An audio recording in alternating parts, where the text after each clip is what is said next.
So here are some tips I am going to share in this workshop. Hand versus mind.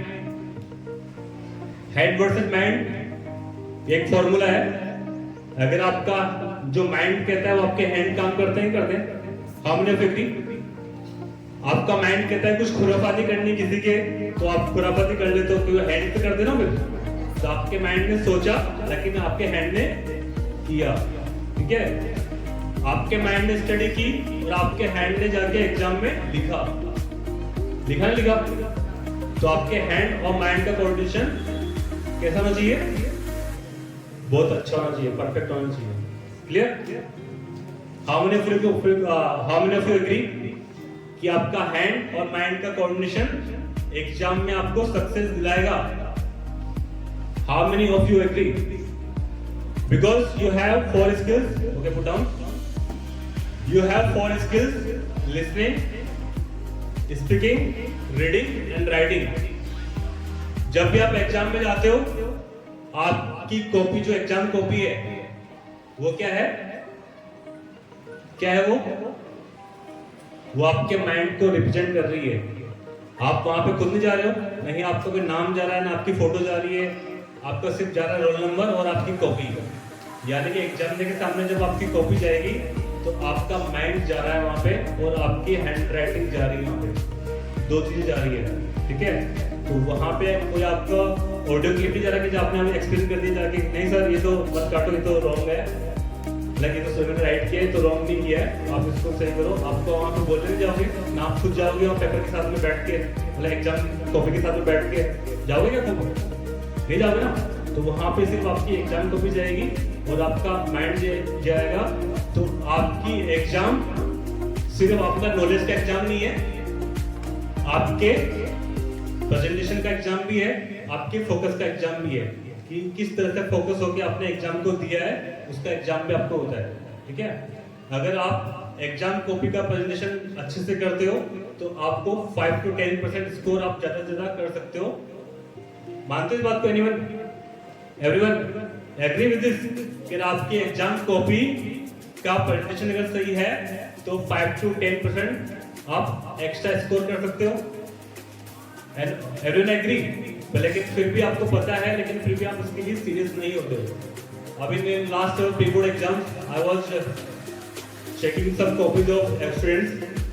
तो कुछ तो बच्चे ऐसे लिख रहे हैं, कुछ एक वर्ड तो लिखा है लेकिन कोई स्मॉल लेटर्स में फिर कैपिटल लेटर्स में प्रॉपर लाइन से नहीं है, टेढ़े मेढ़े वर्ड्स कर रखे हैं, ग्रामर का बिल्कुल ध्यान नहीं है, कहाँ पे वाज लगाना है, कहाँ पे वर्ड लगाना है, कहाँ पे हेल्पिंग वर्ड्स लगानी है, कहाँ पे आर्टिकल लगाना है, उसका प्रॉपर आपको नॉलेज नहीं है.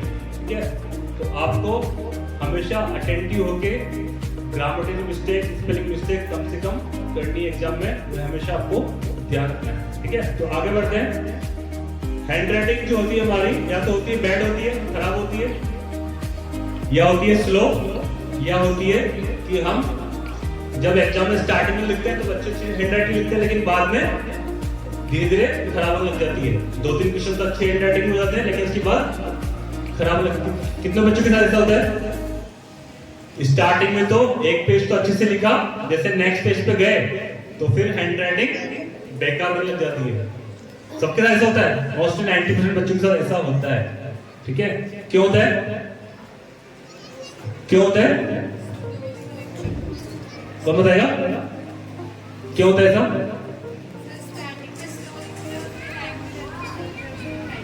टाइम नहीं रहता इसलिए.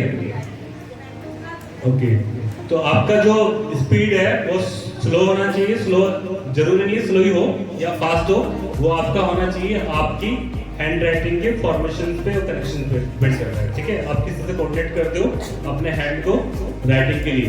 ठीक है,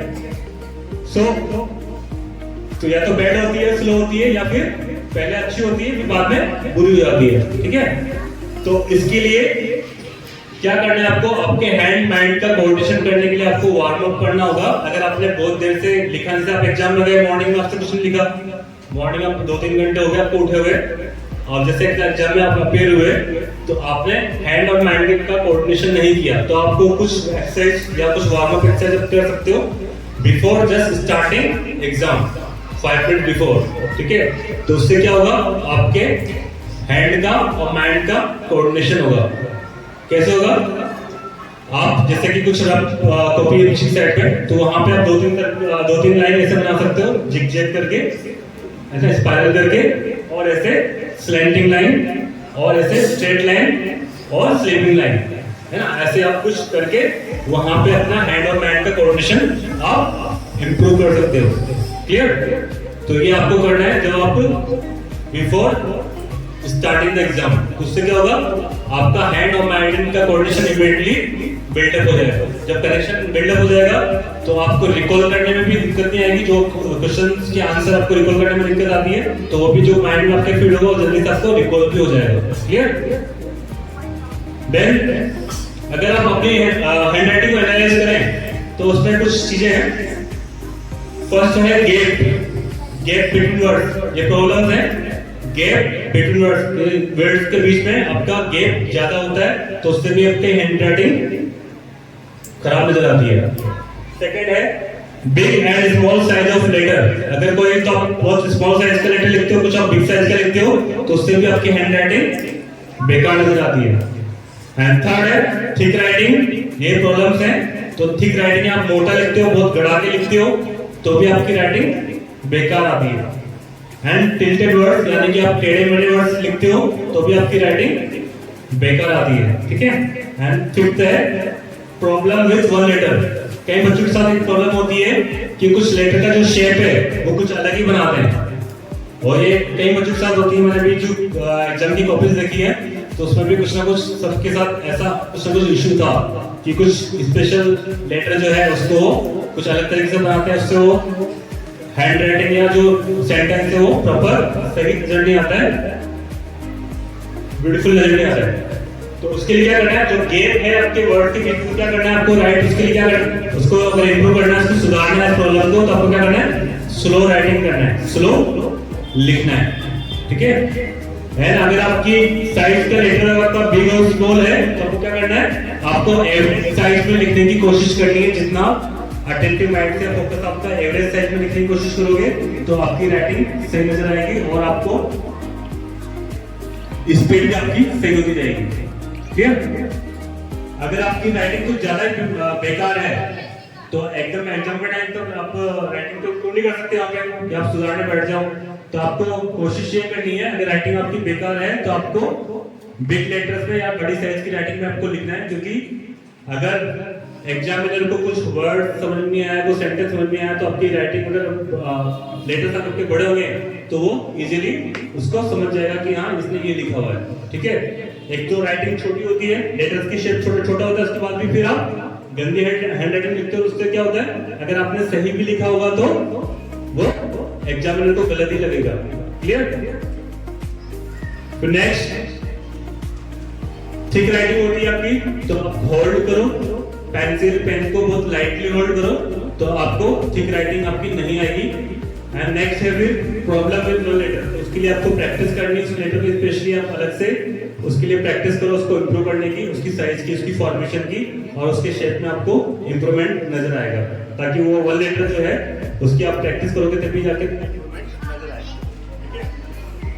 एंड एग्जाम अगर ब्लैंक है, आपके दिमाग में बिल्कुल कुछ नहीं आ रहा है, तो आप कुछ ना कुछ उससे रिलेटेड, उस टॉपिक से रिलेटेड आप कुछ ना कुछ लिखोगे, तो आपको कुछ ना कुछ 1 या 2 नंबर मिलने के चांसेस आपको रहेंगे।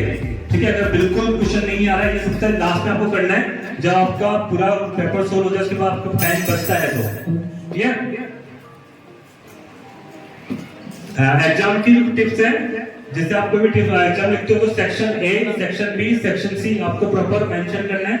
अगर आपके सेक्शन वाइज पेपर आता है तो, अगर आपका नहीं आता है तो डायरेक्ट आपको क्वेश्चन सीक्वेंस वाइज ही सोल्व करना है। हमेशा करना है सीक्वेंस में ही होने चाहिए आपके आंसर क्वेश्चंस के। उससे क्या होगा, जब एग्जाम में आपके क्वेश्चन आंसर चेक करेगा तो उसको ऐसा नहीं होना चाहिए एक आंसर तो आपने यहाँ लिखा है, एक आंसर भी 2 पेज छोड़ के लिखा है, उसके बाद सीक्वेंस में नहीं है। तो जितना मैक्स टू मैक्स आपका सीक्वेंस में क्वेश्चन के आंसर रहेंगे, तो एग्जामिनर को इजी रहेगा आपकी कॉपी चेक करना। ठीक है। और जितना कम टाइम एग्जामिनर आपकी कॉपी को चेक करने में लगाएगा, उतने ज्यादा मार्क्स आपके आने की संभावना होती है, पॉसिबिलिटी ये होती है। जितना टाइम कम लगेगा आपकी कॉपी चेक करने में, आपके मार्क्स उतने ही ज्यादा आएंगे। ज्यादा स्ट्रेस होके अगर आपको उसको प्रॉपर रीडेबल नहीं है कोई चीजें, तो वर्ड तो भी कंफ्यूज होके फिर आपका या तो फिर जो सही होगा वो भी गलत कर देगा, और वहां पे जो भी एग्जामिनर है आप उसके सामने जाके एक्सप्लेन नहीं कर सकते वहां जाके, ठीक है। वो आपकी कॉपी, आपकी राइटिंग वही आपको एक्सप्लेन करा रही है कि आपने इस एग्जाम में कितना अपना नॉलेज दिया है, कितना अपने फोकस होकर इस एग्जाम को अपेयर किया है। क्लियर? शॉर्ट फॉर्म में नहीं लिखना है, कहीं आप शॉर्ट फॉर्म में लिखते हो जैसे आंसर भी आप एनएस कर देते हो, ठीक है, उत्तर का भी आप ओनली ऊ लिख देते हो ना, तो प्रॉपर आप लिखो कि आंसर ही प्रॉपर लिखो, और आंसर के साथ में जो क्वेश्चन का नंबर है उसके बाद फिर अगर सब क्वेश्चन कोई है तो आपको उसको पॉइंट में, या कि फर्स्ट सेकंड थर्ड जो भी है या फिर एबीसी है तो उस पॉइंट में आपको क्वेश्चन का आंसर लिखना है, लेकिन आपको प्रॉपर स्पेलिंग लिखनी है आंसर की, ओनली एएनएस करके नहीं छोड़ना है। क्लियर? और हिंदी और संस्कृत में है पेपर तो आपको प्रॉपर उत्तर लिखना है, प्रॉपर करो ऊ करके नहीं छोड़ना है। तो ये एटिकेट्स होते हैं एग्जाम को अपेयर करने की, आपने प्रॉपर उसको कैसे, आपका चाहे आंसर सही है गलत है उससे मायने नहीं रखता, लेकिन आपने उसकी प्रेजेंटेशन कैसे दी है एग्जाम पेपर में तो वो मायने रखती है। नो कटिंग, कटिंग करने का बिल्कुल मत सोचो कि कटिंग करना है। आपको अगर कोई कंफ्यूजन है तो उसको आप पहले बैक साइड पे जाके रफ पेपर पे आप उसको पहले सॉर्ट आउट करो कि यहाँ ये पॉइंट्स हैं और मुझे ऐसे राइट अप करना है, ठीक है। स्क्रीन शॉट पहले उसको अरेंज कर लो, आपको उसमें 2 या 3 मिनट लगते हैं, उसके बाद फिर आप उसको राइटिंग करने का सोचो तो आपकी क्लियरिटी भी आ जाएगी, आपको अच्छे से क्वेश्चन के आंसर भी रिकॉल हो जाएंगे, और आपको कटिंग का चांसेस नहीं रहेगा। कटिंग जहां पे होगी तो वो एग्जामिनर को बहुत ज्यादा इरिटेट करती है। आपने एक लाइन लिखी वहां कट लगा दिया, फिर दूसरी लाइन लिखी वहां कट लगा दिया, फिर तीसरी लाइन, एक पैराग्राफ में आप 5-6 कटिंग लगा देते हो, ठीक है, तो वो बहुत ज्यादा इरिटेट करती है एग्जामिनर को, और उससे ज्यादा पता लगता है कि बच्चा कंफ्यूज है, इसको आंसर करने में इसका नॉलेज है, तो क्वेश्चंस को लेके आंसर का नॉलेज प्रॉपर नहीं है, तभी जाके बार-बार कट लगा रहा है, यानी कि आप स्टूडेंट कंफ्यूज है, तो वहां पे आपके नंबर कटने की ज्यादा पॉसिबिलिटी होती है कि ज्यादा कटिंग आपके आंसर में वहां पे होगी। क्लियर? सबको समझना? आप पॉइंट समझ में आए? नेक्स्ट, जो भी कीवर्ड्स होते हैं, जो उससे मेन अगर कोई पैराग्राफ है उसमें आपको मेन कीवर्ड्स हैं तो वहां पे आपको अंडरलाइन जरूर से जरूर करना है। अंडरलाइन करने से क्या होगा, कोई मतलब कि 10 सेंटेंस का आंसर है, ठीक है, तो वो एक लाइन पढ़ने नहीं जा रहा है एग्जामिनर, लेकिन आपके कीवर्ड्स पे अंडरलाइन रहेगा तो कीवर्ड्स को जैसे देखेगा तो उसको पता चलेगा कि हाँ इसने प्रॉपर नॉलेज यूज किया है, प्रॉपर इसको नॉलेज है बच्चे को, तभी इसने आंसर किया है। और कीवर्ड्स अगर आ रहे हैं तो प्रॉपर आंसर का जो पूरा सेंटेंस चेक नहीं करके वो सिर्फ कीवर्ड चेक करके आपको वहां पे फुल मार्क्स देगा। क्लियर? तो जो भी कीवर्ड्स आते हैं, जो मेन वर्ड्स आते हैं, डेफिनेशंस हैं या फिर कोई भी टॉपिक्स के जो मेन नेम है ना, तो आपको वहां पे कीवर्ड्स को हमेशा क्या करना है, अंडरलाइन करना है। और रफ जो वर्क है आप बैक साइड में करो तो बहुत ज्यादा अच्छा है। अगर सेम पेज पे आप आंसर भी इधर कर रहे हो, इधर रफ अप कर रहे हो, तो ये थोड़ा सा इरिटेट करता है एग्जामिनर को, तो आपको रफ पीछे की साइड में ही करना है, या फिर एक्स्ट्रा जो सैंपल सप्लीमेंट्री कॉपी लेते हो तो उसकी अलग से रफ आप पेज पे बना सकते हो। न्यूमेरिकल वाले कुछ क्वेश्चन होते हैं तो उसकी जो आंसर है आपको स्पेशली ध्यान रखना है, जो आंसर जो मेन उसका आंसर आता है तो वहां आपको उस आंसर को आपको बॉक्स में लिखना है। कितने बच्चे ऐसा करते हैं? जैसा मैथ्स में है, न्यूमेरिकल में है, कुछ ऐसे क्वेश्चंस आते हैं ना, क्वेश्चन के आंसर होते हैं तो आपको उसको बॉक्स में लिखते हो नीचे। कितने बच्चे ऐसा करते हैं? कितने बच्चे ऐसा करते हैं? ठीक है, तो ये बहुत इंपॉर्टेंट टिप है आपके लिए। मैथ्स का कोई भी क्वेश्चन है उसको जो आंसर एंड में जो फाइनल आंसर आता है उसको आपको क्या करना है, बॉक्स में करना है। क्लियर? उससे क्या होगा, जब एग्जामिनर उसको सॉल्यूशन के प्रोसेस को नहीं देखेगा, जब आंसर आपको देखेगा डायरेक्ट आंसर है तो आपको वो क्विक आंसर फुल मार्क्स आपको दे देगा। ठीक है, क्योंकि उसने प्रोसेस चाहे आपका गलत भी होगा तो प्रोसेस नहीं देख के अगर आपका आंसर राइट है तो आपको वहां पे फुल मार्क्स आपको मिल जाएंगे, अगर प्रोसेस गलत भी होगा तो। ठीक है, तो उससे आपको एक तो ये बेनिफिट होगा और आपकी कॉपी जल्दी चेक हो रही है तो जल्दी चेक होगी, इसके मतलब वो भी लगेगा उसको आंसर, अगर 3-4 आंसर भी उसको स्टार्टिंग में लग गए कि सही है आंसर तो फिर वो आपकी कॉपी को ज्यादा टाइम लगेगा, फिर वो आंसर चेक करेगा और आंसर चेक करने में आपकी कॉपी जल्दी चेक होगी तो ज्यादा मार्क्स आपके मैथ्स में आएंगे। एंड यूनिट्स का स्पेशली ध्यान रखो। जैसे आंसर आया कि 10 मीटर्स का आंसर आया, तो वहां पे आप ओनली 10 लिख के छोड़ देते हो, ना तो वहां मीटर लिखते हो ना ही उसकी यूनिट लगाते हो। तो कितने बच्चे ऐसा करते हैं या मिस्टेक करते हैं, ऐसी यूनिट्स नहीं लिखते हैं आंसर में, ऐसे मिस्टेक करते हैं मिस्टेक आप करते हैं। तो यूनिट्स का हमेशा ध्यान रखो। न्यूमेरिकल में और मैथ्स के क्वेश्चंस में आपको जैसे केजीज का में आंसर है तो पूरा केजीज लगाओ, मीटर्स में, सेंटीमीटर्स में, मिलीमीटर्स में, है ना। कैसे भी जो यूनिट्स है तो यूनिट्स में आपको आंसर लिखना मस्ट है। एंड डिफरेंस वाले क्वेश्चन आते हैं कि जैसे कोई दो चीजों के अंदर डिफरेंस आपको बताना होता है, तो वो अगर उस क्वेश्चन को आप टेबल बना के करते हो, प्रेजेंट करते हो, डिफरेंस वाले क्वेश्चन स्पेशली, तो वहां पे आपकी क्वेश्चंस को अच्छे से आप अरेंज करके क्वेश्चन के आंसर को आप अच्छे से अरेंज करके लिख रहे हो, तो वहां पे आपके मार्क्स बढ़ने की संभावना होती है उस क्वेश्चन में। अगर आपने प्रॉपर टेबल बना के सीरियल नंबर डाल के डिफरेंस क्या है, सेकंड डिफरेंस क्या है, अगर दोनों में डिफरेंस करना है तो दोनों टेबल बनानी है, तीन चीजों में डिफरेंस करना है, 3 टेबल बना लिए, 3 कॉलम बना लिए, है ना, इस तरह से। तो आप डिफरेंस को प्रॉपर सीरियल नंबर वाइज और प्रॉपर सीक्वेंस में करोगे टेबल बना के, तो आपको मार्क्स ज्यादा से ज्यादा मिलने की संभावना है और आपकी कॉपी भी अच्छी नजर आएगी वहां पे, ठीक है। क्योंकि जब आप ओनली जब पहले किसी के बारे में आप डिफरेंस करके बता देते हो, उसके बाद सेकंड को जो थर्ड को लेते हो, तो वो फिर वापस आके मैच नीचे तक मैच करता है। लेकिन जब सामने के सामने रहेगा तो आपकी कॉपी भी अच्छा नजर आएगी, आपका आंसर का जो प्रेजेंटेशन हुआ बहुत अच्छा नजर आएगा। क्लियर। एंड सबसे बड़ी बात है कि हम एग्जाम के टाइम पे फास्ट लर्निंग कैसे करें। ये प्रॉब्लम कितने बच्चों को होती है कि सिलेबस को ज्यादा कवर करना होता है और टाइम कम होता है, सिलेबस को ज्यादा कैसे कवर करें। तो फर्स्ट टिप है कि जब आप एक बार कोई चीज को पढ़ते हो तो वो आपकी शॉर्ट टर्म मेमोरी में स्टोर होता है, लेकिन आपको लॉन्ग टर्म की मेमोरी में स्टोर करना है तो आपको उसके सबसे ज्यादा रिवीजन करना पड़ेगा, है ना। अगर आपके पास टाइम नहीं है तो देन उसके बाद फिर आपको क्या करना है, आपको फिर यही टिप्स लगानी है कि आप उसके मेन टॉपिक्स को एक बार रिकॉल करो, अनसॉल्व पेपर सॉल्व करो, ठीक है। और इसके लिए सबसे बड़ी ये चीज है वो विजुअलाइजेशन टेक्निक बहुत ज्यादा हेल्पफुल होती है आपको हर चीज रिकॉल करने में। क्योंकि जब आप एग्जाम में अप्लाई करने जा रहे हो तो आप वहां पे क्या लेके जा रहे हो, अपना माइंड लेके जा रहे हो। क्या लेके जा रहे हो, अपना माइंड, ठीक है। अगर माइंड में आपके हर चीजें अगर प्रॉपर क्लियरिटी है, प्रॉपर विजुअलाइज करके आपने यहाँ पे स्टोर किया हुआ है, क्योंकि हमारा जो ब्रेन है वो किसकी लैंग्वेज समझता है, पिक्चर की, ठीक है।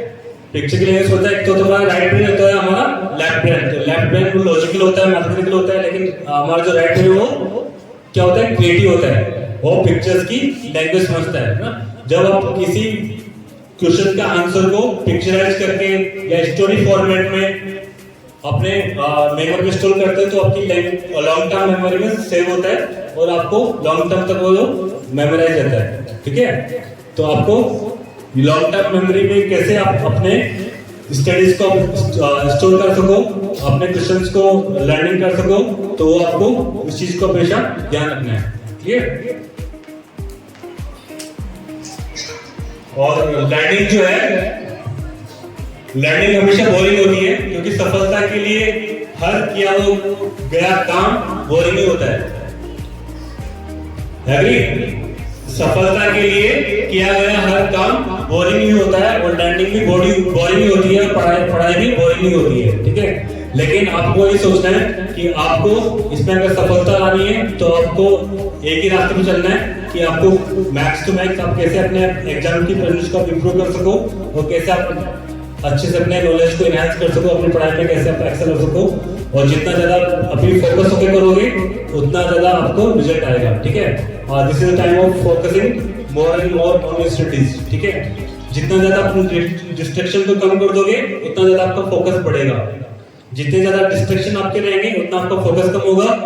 फोकस कम होते ही फिर आप अपने पढ़ाई को कंसंट्रेट नहीं कर पाओगे, एग्जाम में कंसंट्रेट नहीं कर पाओगे, तो आप कभी भी अच्छे स्कोर से पास नहीं हो सकते, ठीक है। तो आपको ज्यादा ज्यादा स्कोर करना है। आपको क्या करना है, टेबल बनानी है, और वो भी कौन सी, हॉरिजॉन्टल, ना कि वर्टिकल। हॉरिजॉन्टल टेबल बनाओगे, 2 लाइन में अपनी टेबल कंप्लीट हो जाएगी, जिसमें कितने क्वेश्चन आ सकते हैं? 15 ऑप्शन होते हैं ना, 15 ऑप्शन उसमें आ सकते हैं। मतलब अपना जो 15 नंबर का जो पेपर रहेगा वो तो 2 लाइन में हो जाएगा। After that fill in the blank. कौन से क्वेश्चन आएंगे?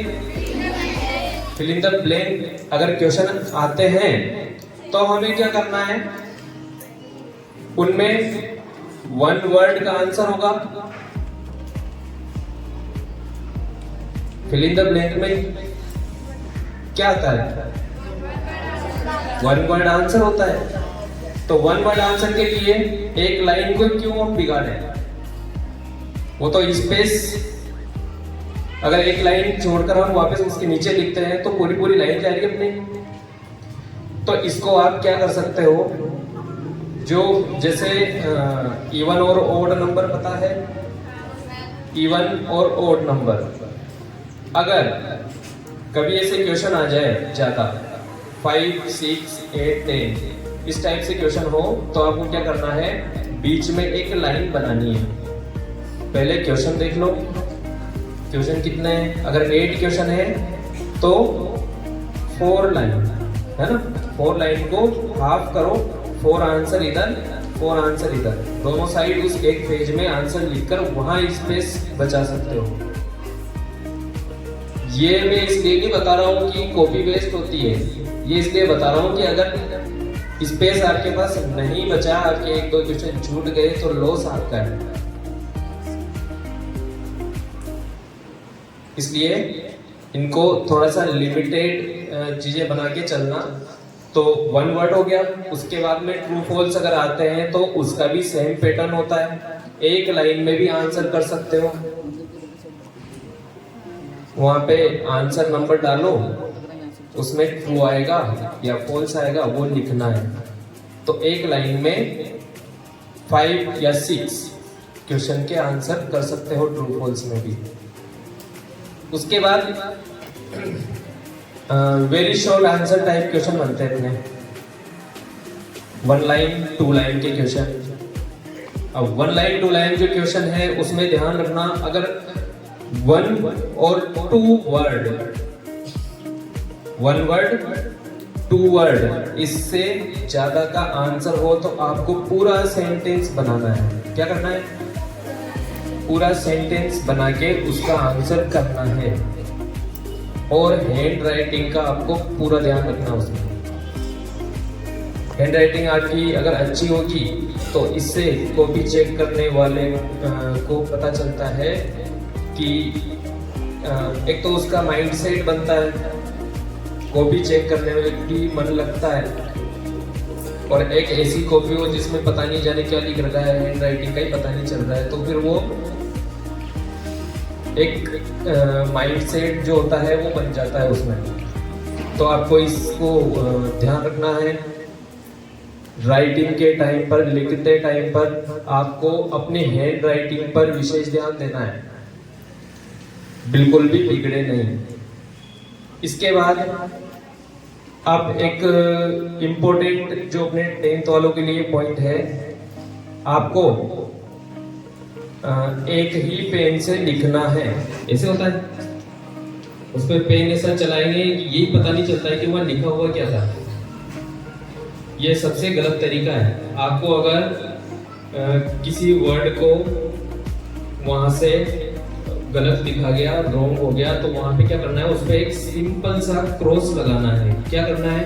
सिंपल सा क्रॉस, ओनली क्रॉस, वर्ड के ऊपर क्रॉस कर दो और उसको छोड़ दो। उसके बाद में अपना करेक्ट आंसर लिखना स्टार्ट कर दो। वापिस जो भी वर्ड है उसको करेक्ट जो अपना था उसको लिखना स्टार्ट कर दो। तो ये कुछ बेसिक सी नॉलेज थी राइटिंग के बारे में जो मैंने आपको दी है। बाकी जो कुछ चीजें मुझसे छूटी है, जो रोल नंबर अंकों में लिखा हुआ है उसको वैसा का वैसे उसी में से देखते हैं, कोई 4 में से वैसे का वैसे ही लिखना है। जिन लोगों को रोल नंबर की स्पेलिंग से याद नहीं है, वर्ड्स की, उनके लिए भी सॉल्यूशन है। उस एडमिट कार्ड में नीचे वर्ड में भी स्पेलिंग लिखी हुई है। ध्यान देना मेरी बात पे, कहीं ऐसा नहीं हो कि जो इंग्लिश लेटर रूम में घूम रहा है वो तुम्हारी हिंदी कर देगा, तुम्हें रोल नंबर लिखना नहीं आता, 10th के एग्जाम देने आएंगे तुम। एडमिट कार्ड में नीचे रोल नंबर वर्ड्स में भी है और फिगर में भी है, स्पेलिंग सही वहां से टच करनी है। जिसका पेपर है 7 तारीख को इंग्लिश का पेपर है, और मैंने अभी एक कॉपी देखी थी 10th की, उससे मैंने पूछा था इंग्लिश की स्पेलिंग क्या है, तो वो बता रहा था INGLESS। वो महानुभावों से भी मेरी रिक्वेस्ट है कि वो इंग्लिश की स्पेलिंग भी वहां देख लें। प्रवेश पत्र के नीचे टाइम टेबल बना हुआ है, उस टाइम टेबल में इंग्लिश का पेपर 7 तारीख को है, तो इंग्लिश की स्पेलिंग वहां से लिखनी है सब्जेक्ट में। डेट 7 तारीख को पेपर है, 7 को ही है, 8 को नहीं है ना, चल कब है 7 को, ठीक। 7 तारीख को डे क्या है, डे कौन सा है, बस उस एडमिट कार्ड में डे भी है, वो डे भी हमने को यहाँ लिखना पड़ेगा। 10th वालों को और 8th वालों को ये फिलअप करने के बाद अब होता है पेपर का पैटर्न। 15 मिनट एक्स्ट्रा है हमारे पास, और वो 15 मिनट क्या के लिए, पेपर रीड करने के लिए।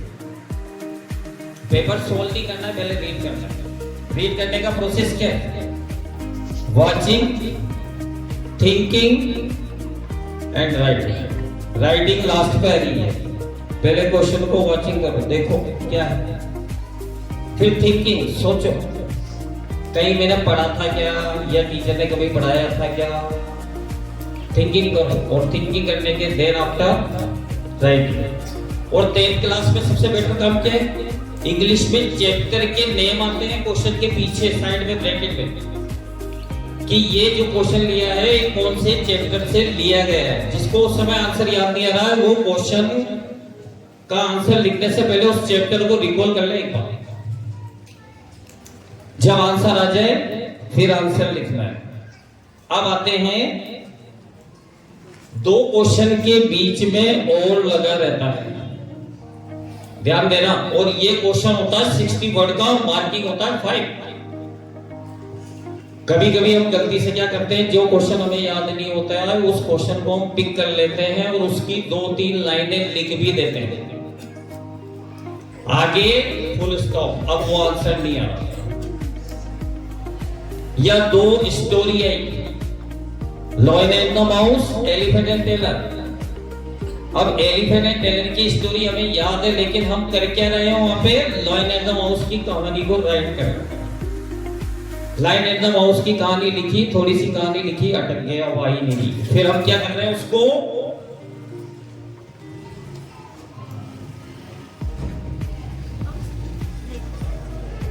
रॉन्ग ये भी लिखते थे, लाइनें इतनी बड़ी, कृपया उत्तर आगे देखें। ये सब मैं देखता हूं जो बता रहा हूं। एग्जामिनर हमारा बुलावे क्या, जो हमारे पेपर को आगे पीछे देखता रहेगा, ये गलती नहीं हो। दूसरी, एक इंग्लिश मीडियम में एक बहुत बड़ी खासियत देखी मैंने, वाइडनर इज द फर्स्ट, मिस्टेक हो वाइडनर लगाओ फिर आगे बढ़ जाओ, फिर मिस्टेक हो वाइडनर लगाओ आगे बढ़ जाओ। एक कहानी में 4 बार वाइडनर लगाओ, 4 बार दूसरी बार लिख के फिर आगे बढ़ो। ये सब कुछ यहां तक सीमित था, लेकिन बोर्ड में एक तो वाइडनर यूज नहीं करना है। 2 क्वेश्चन में से वही क्वेश्चन चॉइस करना है जिसके ऊपर फुल कॉन्फिडेंस हो कि इसको मैं 100% क्लियर कर सकता हूं। ऐसा नहीं हो आधा क्वेश्चन लिखा, आधा काट दिया, फिर आधा लिखा, फिर आधा काट दिया। इसके बाद नेक्स्ट कुछ ऐसे भी हैं जो मैसेज करने वाले वर्ड इंग्लिश में यूज करते हैं, ये भी देखा मैंने। व्हाट्सएप में जो लिखते हैं ना वो कहानी में लिख देते हैं, क्वेश्चन में लिख देते हैं, स्टोरी में लिख देते हैं, ठीक। वो नहीं करनी। एक और वेरी इंपॉर्टेंट बात जो ज्यादा मार्क्स की है, ध्यान देना। अगर नो इन द माउस की कहानी में माउस आ रहा है और तुमने पासबुक में रेट पढ़ा है, तो हमारा दिमाग कहां जाता है? रेट की तरफ। और तुमने स्टोरी में रेट लिख दिया, स्टोरी में वहां रोक कर दिया। हमें वर्ड्स वही पिक करने हैं जो उसने आउटलाइन में दिए। और एक जिनको स्टोरी लिखना नहीं आती वो आउटलाइन में ही भर देते हैं वर्ड्स जो मर्जी पड़े वो, और उसी कहानी को लिख देते हैं। कहीं इस लगा दिया, कहीं एम लगा दिया, कहीं आर लगा दिया, कहीं उसको फिलअप करके और उसको लिख देते। पैराग्राफ में भी 10th क्लास में एक पैराग्राफ आता है विजुअल। कौन सा पैराग्राफ? विजुअल। 10th वाले ध्यान दें। और ये पैराग्राफ बोर्ड में 6 मार्क्स का 1% का। अब ऐसा नहीं हो विजुअल पैराग्राफ में आप समझ ही नहीं रहे कि ये पूछ क्या रहा है हम लिख क्या रहे हैं। जिसको विजुअल नहीं आता उसके नीचे एक और पैराग्राफ आएगा। और वर्ड लिमिट पे फोकस करना है, कितनी वर्ड लिमिट मांग रहा है। 60 वर्ड मांग रहा है, 80 वर्ड्स मांग रहा है। 60-80 का मतलब है आपको 6 से 8 लाइन लिखनी है। आप 6 से 8 लाइन की जगह 3 से 4 लाइन लिख रहे हो तो मार्किंग आप कर देगा। 6 की जगह कितना दे देगा? 3 मार्क्स दे देगा। इसके बाद फर्स्ट जो इंग्लिश में तो नहीं, बाकी अदर सब्जेक्ट में ऑब्जेक्टिव क्वेश्चन आते हैं जिसमें से एक सेलेक्ट होता है, 3 रॉन्ग होते हैं। और वो 3 4th में से एक जो करेक्ट करना है उसका सिस्टम है question number 1, 2nd, 3rd, 4th, 5th, 6th, 7th, 8th। पहले के 4 ऑप्शन पढ़ो, कौन सा राइट है? सी राइट है, सी भर दो। डी राइट है, डी भर दो। ये 8 क्वेश्चन एक साथ ही हो जाएंगे आपके। और यहां अपन कर रहे हैं सेक्शन सी या सेक्शन ए, तो यहां लिख दो सेक्शन ए।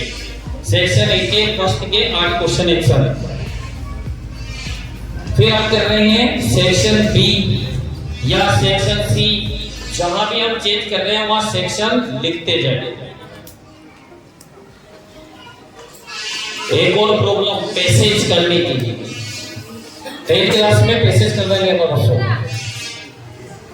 और बस अब 10 से 12 वर्ड्स के आंसर हम कितनी लाइन में दे देते हैं? 2 लाइन 3 लाइन तक लिख देते हैं, जबकि इतना बड़ा तो आंसर ही नहीं। और बहुत से क्या करते हैं? क्वेश्चन की लाइन चेंज करते हैं, पैसेज में कहां आ रही, यहां आ रही, ये नंबर कटवा सकते हैं दोबारा। ठीक है, एप्लीकेशन हाफ पेज में नहीं लिखनी। एप्लीकेशन कितने पेज में लिखनी है? हाफ में नहीं लिखनी है। बहुत से हाफ पेज में एप्लीकेशन लिख देते हैं। एप्लीकेशन तो हमेशा फुल पेज में लिखी जाती है, हाफ पेज में कभी नहीं लिखी जाती। इसलिए एप्लीकेशन एक पेज पूरा एप्लीकेशन से स्टार्ट करना है।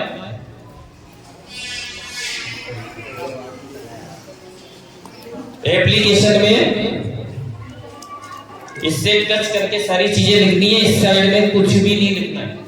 2 एड्रेस देगा, एक एड्रेस रहेगा सेंडर एड्रेस, एक एड्रेस रहेगा रिसीवर एड्रेस।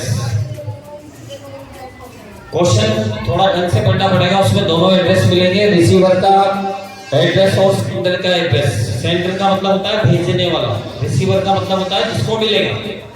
फर्स्ट 3 लाइन में 8 क्लास वाले कौन लगे 8 में? देखना डेट कैसे लिखी जाती है एप्लीकेशन में। ये डेट लिख देते हैं और ये डेट रॉन्ग है, इसलिए इस टाइप की डेट नहीं लिखनी पड़ती।